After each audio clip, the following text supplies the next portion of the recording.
Thank you, friend. Shabbat Shalom. Lech Lecha. This parsha has an interesting title. Its name is repeated, and in Hebrew it represents an emphatic instruction that we don't really use in modern English. Go, you go. And it's the introduction of the Abrahamic saga at the beginning of the patriarch's story. I think we're all familiar with the mythology. Young Abraham was alone in his father Terah's home, looking at all the idols and statues of the gods. But Abraham didn't believe these statues were real gods. He believed there was only one God. So he takes a hammer and destroys all his father's idols. When his father returns home, he asks, "What happened?" And Abe says, "One of the idols did it." And Terah says, "How can that be? It's stone. It's an idol." And Abe says, "See, it's not God." And he leaves home. It reminds me of the George Washington and the cherry tree story, when he confesses to chopping it down because he couldn't tell a lie. And I'm sure everyone thinks of Abraham as a teen leaving home, but he was in his 70s. He was told to go, told to pack up and go. Something that's so much harder when you're more settled in life. And friends, it's a message to us all to listen to that little voice. Follow a hunch, follow a dream. It doesn't matter how old you are. Wednesday morning at 5 o'clock as the day begins, silently closing his bedroom door, leaving the note that he hoped would say more. And of course, Abraham's is the story of the second of the covenants, the covenant of land in exchange for Brit Milah, the covenant of circumcision.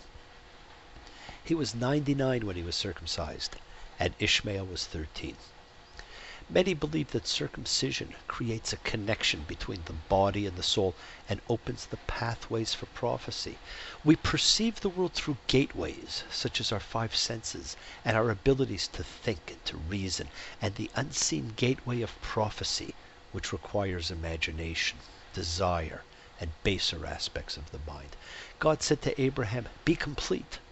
And many sages wondered whether the Brit Milah served as the ability to open that unseen gateway. The Bible is full of seekers going to the priest for prophecy. You see it in Judges, in Samuel, in the court history. This was a priestly function. And when the tabernacle was built and the adornments provided, you see it with the Urim and Thummim, the priestly divine oracle, which we will look into later. The period of kings and the period of prophets coincided, almost as a means of ensuring cooperation of church and state, instead of domination by either. But what about circumcision of the heart? That interesting concept talked about in Deuteronomy, the one which opens the organ of feeling, the heart, to the soul of God, and is inclusive of everyone, male and female. And what about women? Two of the most famous prophets of antiquity would be Cassandra, the daughter of Priam, who was granted the gift of prophecy and the curse that no one would believe her, or the biblical witch of Endor, who was summoned to bring forth the spirit of Samuel for King Saul to talk to, when Yahweh did not answer him, neither through dreams, nor through Urim, nor through prophets. When I look out my window, many sights to see, and when I look in my window, so many different people to be, that it's strange, so strange. You gotta pick up every stitch. Must be the season of the witch. This whole parsha sets up the challenges and tests Abraham will be given, and faith he must have. Go to a land I'll show you. He must leave for a place that he doesn't even know where. And later, when he's ordered to take Isaac to sacrifice him, on one of the mountains I'll show to you. And in these tests of faith, Abraham brings to us the idea of sanctity in space. And two things we will address again and again is sacred time and sacred space. First delineated on day one of creation, and the ultimate example of sacred time is Sabbath, which we will address at another time. But Abraham's returning to a prayer place was setting sacred space. And since then we have gotten used to spatial differences, and we have been taught and accept a temple to be holier for prayer than a school or an office.